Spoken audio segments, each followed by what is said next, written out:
Well, I remember in eighth grade, like since I was young, I always like flip-flopped between my career choices. And I remember at that time in middle school, I was like, well, I live in Florida.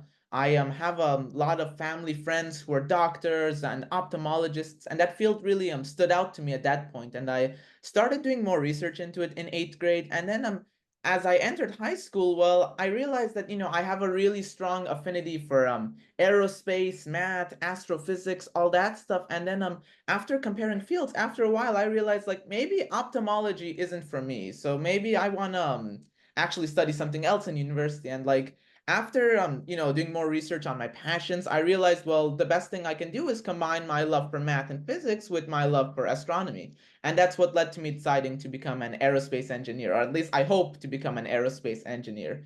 And then as for my college choices, I remember at the time, again, I love math, and I remember I heard that Stanford was a really good school in math, Stanford and Yale. So I mean, I think that was like solely the decision. I wanted to go to those. But again, in high school, I got to research universities more. I got to join like summer programs such as MITES. And then after connecting with student bodies like that, I realized that my dream school is MIT. And after a lot of hard work and effort, I mean, I was able to get in.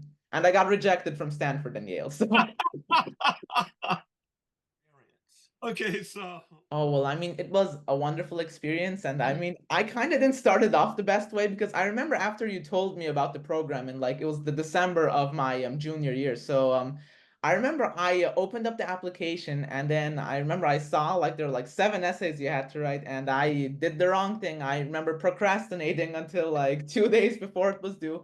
A very, very bad mistake, and I hope no one else does it that way. I remember just my experience with mics like started that day was like I think January 30th, 2024. I remember just sitting down in the library, just like for like 6, 7 hours, just like grinding out the essays, reading them, revising them, and then after I submitted it, I had a good feeling. Like I was like, well, I might not get in. The acceptance rate is low, but I gave it my best shot.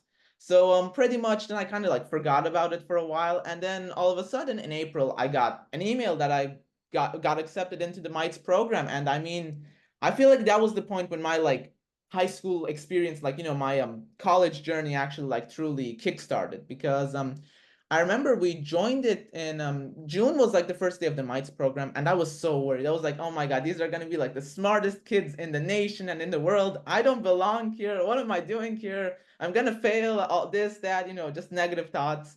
And the program coordinators that first day they just told us, guys, I know a lot of you have imposter syndrome, but you got to remember we chose you among a large pool of applicants, so you belong here and just try your best.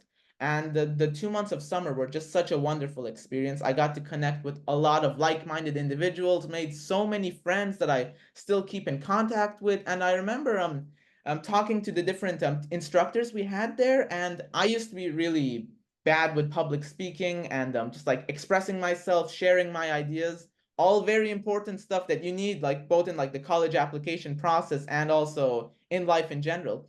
And my teacher, one of them, just told me, Arshia, it's better to be wrong and proud than to just not say anything at all. And that those words they just stuck with me and then they shaped my summer. I remember I just like became a different person, just participating in discussions, taking the initiative. And I mean in that summer we also we wrote different science writing articles where we got to interview professors and other experts in the field on a plethora of subjects. We got to create research proposals. Like for me it was a genetics research proposal on Alzheimer's disease, and all of those experiences doing that stuff, presenting it, they really helped me put myself out there and become part of a really warm and supportive community. And that was also a really big factor in why I wanted to come to MIT. And I remember with all of the support that they provided us throughout the first semester of my senior year, it was just really helpful with like the financial aid process, how to prepare yourself for college interviews, and how to write the best college essays. It just really stuck with me. And then along with the college cohorts help, I just managed to put them together, and it was really a big positive on my MIT application and just like my college applications in general.